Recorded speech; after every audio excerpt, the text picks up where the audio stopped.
Il-Maġistrat Caroline Farrugia Frendo kundannat lil John Lawrence Formosa ta' 42 sena minn Bormla 6 snin ħabs wara illi sabitu ħati ta' frodi ta' eluf ta' euro serq ta' timbru illi intuża sabiex isir il-frodi minn uffiċċju fraħal ġdid. Is-serqa minn dan l-uffiċċju ntużat sabiex jitiet timbru tiġi mbabsa prokura biex bija ikunu jistgħu jinġibdu mill-bank is-somma ta' 21,575 euro. Il-flus permezz ta' din il-prokura inġibdu minn banek fraħal ġdid Marsa u l-Gura. Formosa nstab ħati wkoll li sar riċedif huwa kienet jaffaċċja ma' 12 akkuża bl-aktar gravi dik li wettaq frodi fuq pazjenta ta' 60 sena illi kienet rikoverata fl-isptar Monte Carmeli. Dan billi babas fil-prokura li kienet fuq isem huwa illi kienet jagħmel pjaċir lil Formosa u żammu miegħu għax ma kellux fejn joqgħod. F'rapport illi sar mal-pulizija kienet qal illi hu l-vittma kien mar il-bank sabiex jiġbed xi flus għannom toħtu. Iżda il-bank kienu informaw illi bħala bilanċ kien għad fadal biss 12 euro u 47 ċentesmu. Farrugia kien ġie informat mill-bank il 21,000 euro nġibdu minn John Lawrence Formosa illi wkoll kellu prokura ta' oħtu. Il-bank kienu taw lil Carmel Farrugia statement għal perjodu mit-3 ta' Jannar 2014 sal-14 ta' Wissu 2014. L-eba statement ingħata wkoll lill-Pulizija. Carmel Farrugia stqarr li John Lawrence Formosa flimkien ma' tfajla tiegħu kienu jgħixu dar tiegħu matul ix-xahar ta' Ġunju 2014 peress li John Lawrence Formosa kien homeless.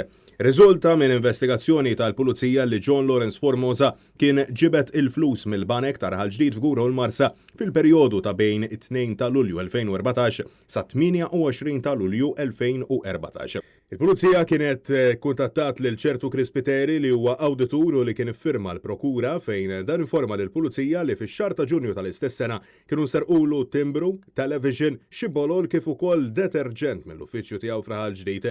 Spiteri kien għamel rapport l-assa fis-26 ta' Ġunju dwar din is-serqa. Spiteri ġi muri xi ritratti mill-Pulizija fejn kien araf lil John Lawrence Formosa. Il-qorti kundannat lil Formosa l-perjodu ta' 6 snin priġunerija effettivi li minnhom irid jitnaqqas iż-żmien li għamel taħt arrest preventiv u ordnat ukoll li l-ammont ta' aktar minn 6,520 euro imposti fuqu wara li kien ingħata l-ħisim mill-arrest jgħaddu favur il-Gvern ta' Malta. Prosekuzzjoni tmexxiet mill-ispetturi Spiridjoni Zammit u Hubert Cini.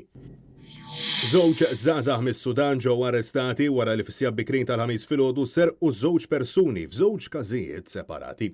Il-każ seħħ waqt li uffiċjali tal-Pulizija mill-Assa tal-Marsa kienu qed jagħmlu ronda fit-toroq tal-lokalità meta għal ħabta tas-sija ta' filgħodu semgħu xi għajjat fl-inħawi ta' triq Darbi fejn ġew affiġinati minn żagħżugħ ta' 28 sena mill-Mali u qalilhom illi kien għadu kemm ġie misruq minn żewġ persuni. Ta' filwaqt illi ftit tal-ħin wara ġew affiġinati minn żagħżugħ ieħor darba ta' 23 sena mill-Eritrea fejn saħaq illi ġie aggredit b'sikkina minn żewġ persuni u spiċċa misruq ukoll. Filwaqt illi fil-post ġiet imsejħa ambulanza li ħadet lill-Eritrean l-isptar Mater Dei fejn ġie ċertifikati li ġarrab ġriej gravi, il-Pulizija komplet it-tfittxija tagħha żewġ persuni. Dawn tal-aħħar twaqqfu mill-Pulizija kif kienu qrib l-Assa tal-Marsa fejn minn tfittxija li saret fuq il-ġuventur ta' 20 u 18 sena nistabu fuqhom żewġ mobiles u ammont ta' flus kontanti kif ukoll wieħed minnhom intlema aħjar mill-arma taqtaw bil-pont ta' Malart. Fil-waqt li żgħażagħ inżammu taħt arrest bil-każ ġiet informata l-Maġistrat tal-Assa Doreen Clark illi ħatret diversi esperti sabiex jassistuha fl-inkjesta li ġiet appuntata.